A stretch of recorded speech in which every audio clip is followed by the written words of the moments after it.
What is going on, everybody, and welcome back to another episode of Culinary Cinema. This is the segment on my channel where I talk about movies that are associated with food and utilizing my knowledge based on my college degree and time working in the restaurant industry.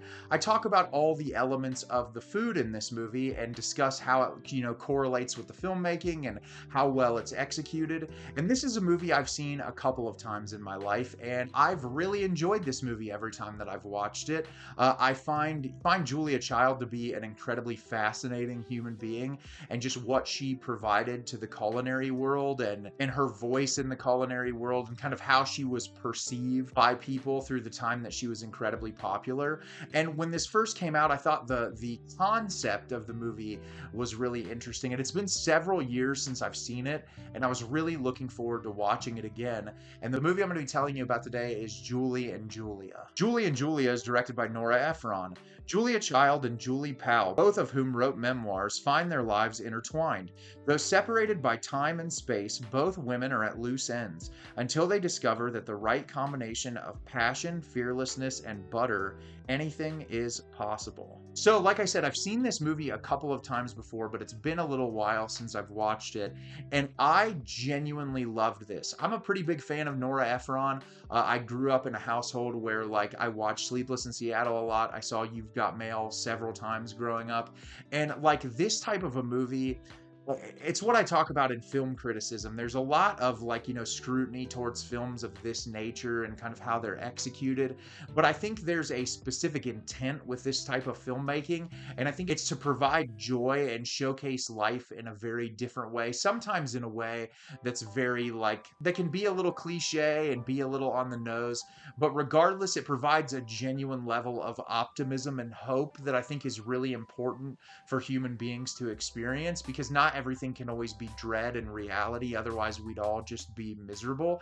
And that's what I love so much about this movie, is I feel like there's this genuine sense of, like, hope and determination, and how giving yourself a goal and pursuing yourself to complete something is oftentimes the drive you need in your life to keep yourself going. And I'm really excited to talk about this movie and the culinary elements of this movie with you today. At the beginning of the movie, we are introduced to Julie Powell, played by Amy Adams, and she's living in an apartment in Queens above a pizza restaurant. Her husband, Eric, played by Chris Messina, and she currently works at a call center for this company, and it's right after 9/11. I think it's in 2002, even though this movie didn't come out until later in the 2000s, 2007, 2008, sometime in that period. But she is taking a lot of calls about this thing her company is doing. A lot of people are very upset with how it's correlated with 9/11, and they're not happy with the way that the company is approaching that. And so it's really taking a toll on her. Her life feels incredibly heavy. She's not, completely content with where she's going in her life. And her husband is constantly trying to push her to write and tells her, like, hey, maybe you should write something. You don't necessarily need to write a book. Blogs are becoming incredibly popular. Maybe you can start a blog. And at the same time, we jump over to Julia Child, played by Meryl Streep, and we see the process that Julia Child went through to get her cookbook published while she's married to her husband, Paul, played by Stanley Tucci. And we kind of just see her husband's in a government job. They move around a lot. They finally get to Paris, France. She's beyond thrilled. She's kind of bored of being a stay-at-home housewife. She said she never really wanted that for herself. She wants to do something.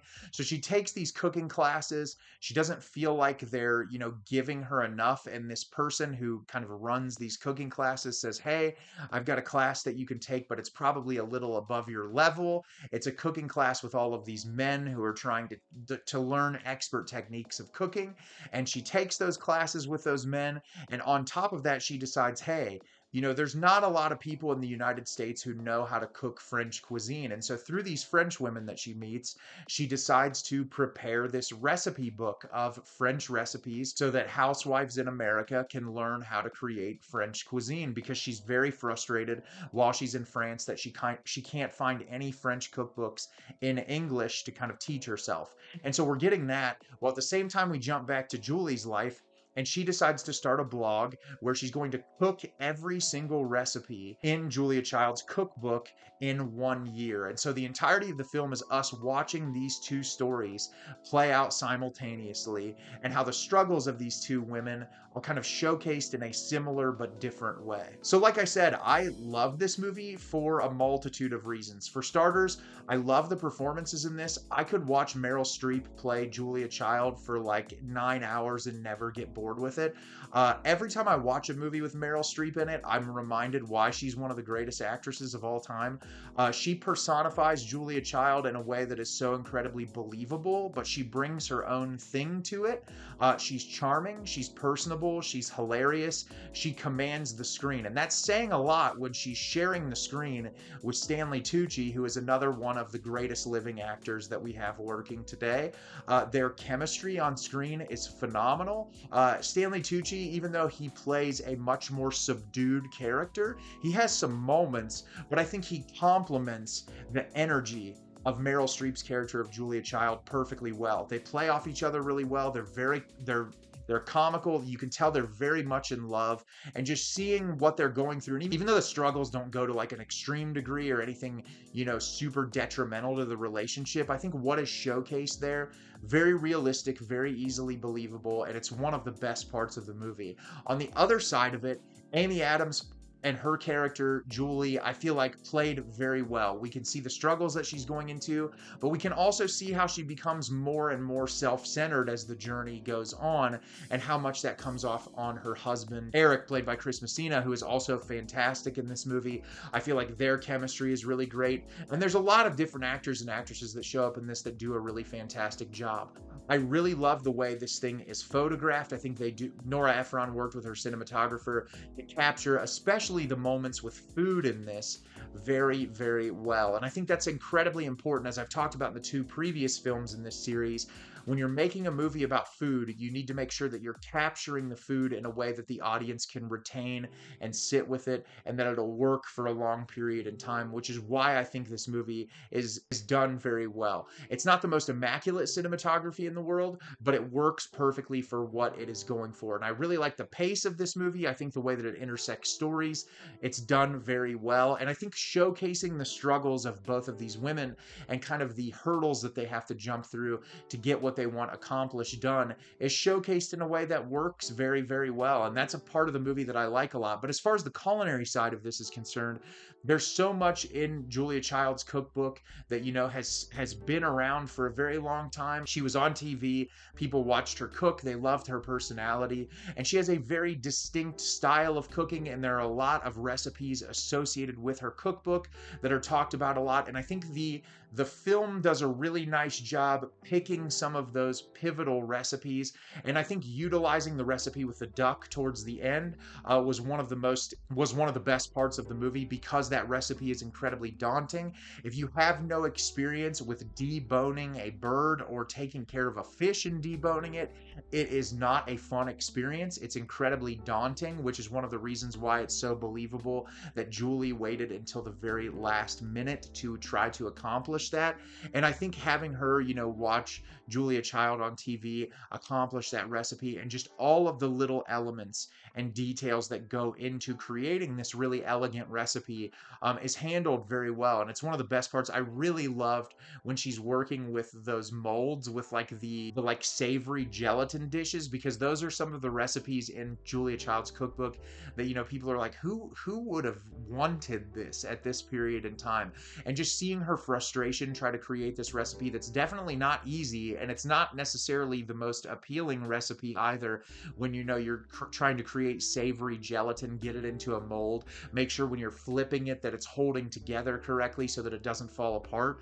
I really like that too, because it kind of showcases when you cook, you're going to deal with frustrations. Even the best cook in the world screws up. And that's what I really like about Julie going through this, is she's not necessarily a professionally trained chef. She's following these recipes and the instructions, which is the audience that Julia Child was intending this book for. And so it's really cool to kind of see her deal with that. And then on Julia Child's side, it's like she also dealt with struggles early on in her career and learning how to cook and the different things that she needs to do. I really love the scene where she's chopping onions at the beginning and she's just doing it over and over and over again until she gets it right, because as simple as chopping onions can sound to some people, it's not easy. Just breaking down an onion correctly, especially based on the cuts of the onion that you need, whether you need like thicker chunks or whether you need thin strips, how you have to cut across the onion, which direction, whether you split it in half first or just use the whole onion and cut through it that way. There's so many different techniques, and I love, like, one of the most important things I ever learned in cooking was the way you hold a knife and just how the knife becomes a part of you. So many people want to like grip a knife like this, where technically you're supposed to hold a knife more like this and just kind of guide it with your hand. And I love that there's little attention to detail like that, where even if you're not super culinary minded, there's enough here that can, you know, showcase to you some of the basics of cooking, if you're interested in that. And I truly believe, not to quote Ratatouille completely, but I do believe anyone can cook if they set their mind to it. So much of what's important about cooking and enjoying cooking is following instruction. Like, not everyone can create a recipe. Not everyone can like make a dish off the cuff that's going to be the most flavorful and exciting thing.